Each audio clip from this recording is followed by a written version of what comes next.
Well, alright, folk. Massive technical difficulties on this video. I'm going to try and save it by doing a voiceover with it. See what I can do. But I got to the end of it and discovered that somehow the mute button got hit. So as I'm recording, everything's muted. There was no voice at all. So what I'm hoping is I could just go back and do a voiceover with it. It won't be as good as it was. I mean, I did a good job on this, but I'll be honest with you. If it sucks, if I don't like the voiceover, I'm just going to end up going back and doing it again. But anyways, let's see what happens. Well, all right, folk. This area here was the location of the Wells and Wilcox manufacturing. It was built in 1845, and they specialized in edged tools, such as chisels, hoes, saws, so forth. The steps are still in pretty good shape, and as we go up them, we'll come across the old foundation. It goes, it goes in a bit, but you can't really, there's not much of it left. As you get to the top over here by the trees, you can see a bit of the foundation still there. Most of it, it's hard to see. And I point over here at the bricks because a little chipmunk I saw, but that's it for this area, folk. And okay, folk, what we have here is the entrance to the Edward Bulkley homestead, which was built in 1677. This is pretty much all that's left standing of his property. The big building in the back, that's not part of the park at all. That's just new buildings. And as you step to the back here, you can see there was another pillar, but it has throughout the years fallen. And this is all that remains of it. His homestead. All right, folk. All right, folk. This area here is what is known as the lower pond. We'll be taking a walk to the upper pond later, but this is the lower pond. And walking along the lower pond here, found this little fella, and he was moving around a bit. Can't decide if he wants to jump in or stay on the log. And he's got a few of his buddies hanging out over here. And he's just over here doing his thing. So I'm going to leave him alone so I don't scare him, make him jump in if he don't want to. Later, folk. Well, all right, folk, we got ourselves a couple of cool pillars here. And as it comes to this building, this is probably going to be the biggest one that we see on the journey. It is a pretty big building, and a lot of the walls are still kind of intact there, or the foundation is still intact. This is actually the Billings Manufacturing, and it was built in 1884. They specialize in manufacturing tools and so forth. Their machinery was powered by the water, and we'll get into that in a little bit. And over in this area here are the stairs that led down to the mill and down to the lower pond, or the holler, as they called it back in the day.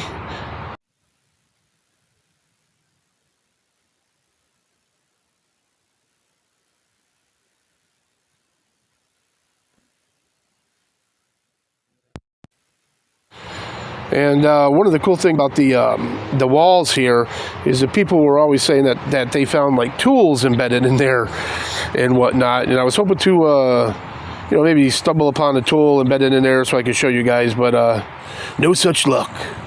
Now, we were talking about how the manufacturing building was powered by the water. I'm pointing over here at the old mill. I'm going to zoom in for you. And this is the area where the old mill was, and we're going to be going down there shortly. Now, there was a belt that somehow was connected to the mill, and I guess a manufacturing place, and that is how the power was supplied to run the machinery. Obviously, it's coming from the dam and the waterfall there. So we are going to go down and check out the mill and everything and get a little bit more into this and try and figure that out later, folks. And okay, so we're going to cautiously try to walk over this area here. This is actually part of the old dam that we're going across. And we're going to get over here, and that's exactly what we're going to check out next is part of the old dam that's here. We'll be right back with you in a minute, folk. And this is the upper pond. Okay, so I figured I'd show you the dam here. This is actually the Bulkley Dam, and it was built in 1680. And the town had basically, when he took over this and was building the mills and everything, they told him he could flood as much of this area as he wanted. So he built the dams to flood and created the waterfall and everything, and was able to get power for the buildings and so forth. And we're going to keep going along and check out the other side, folk.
Well, all right, here we go, folk. We are on the other side of the dam, or should we say the dry side of the dam.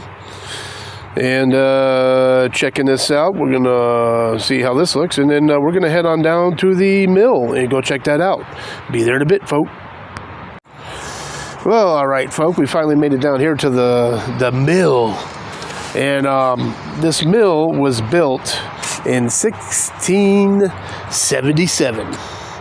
And we were talking about before how this mill gave the power up here, up on the top of the hill there. You have the manufacturing building that we were just at.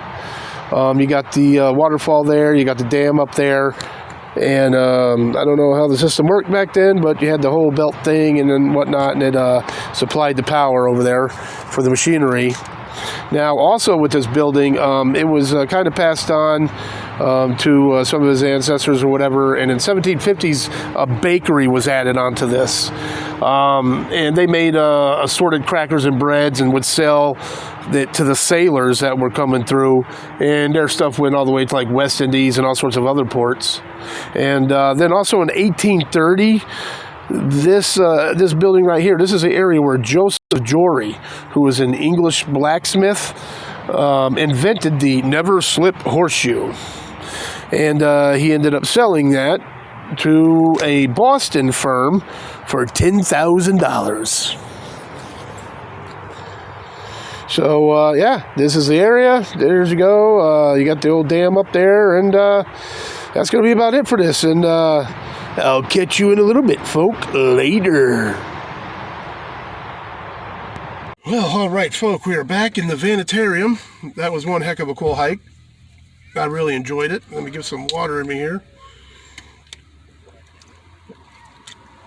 A lot of cool history to this place. I enjoyed learning about it, and I enjoyed hiking the place as well. Nowhere near as hard as the rock quarry was. The rock quarry was one heck of a hike. This had like maybe 2 spots that were a little hairy, but nothing compared to the rock quarries.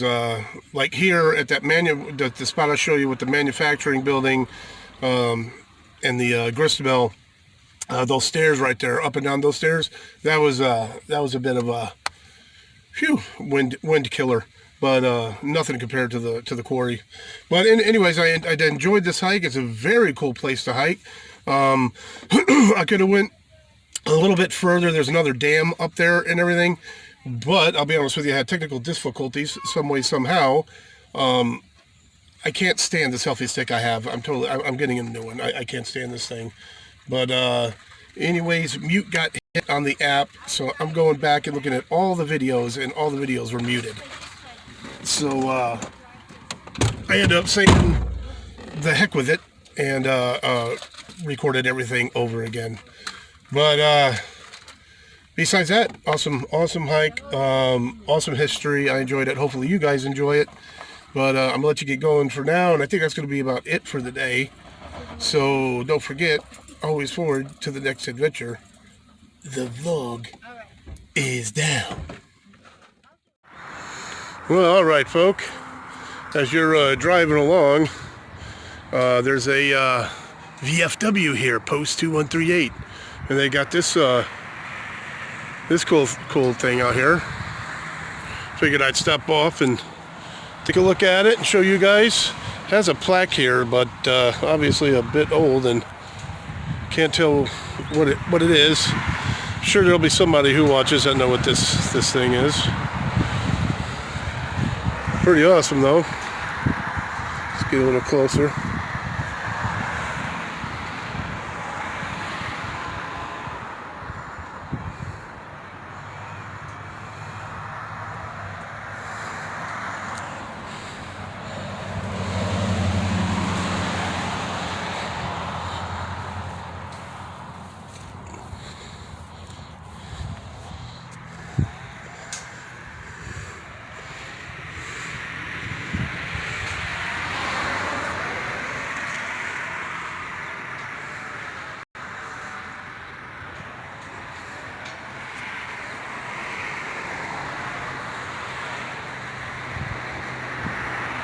Well, all right, folks, that'll do it for that.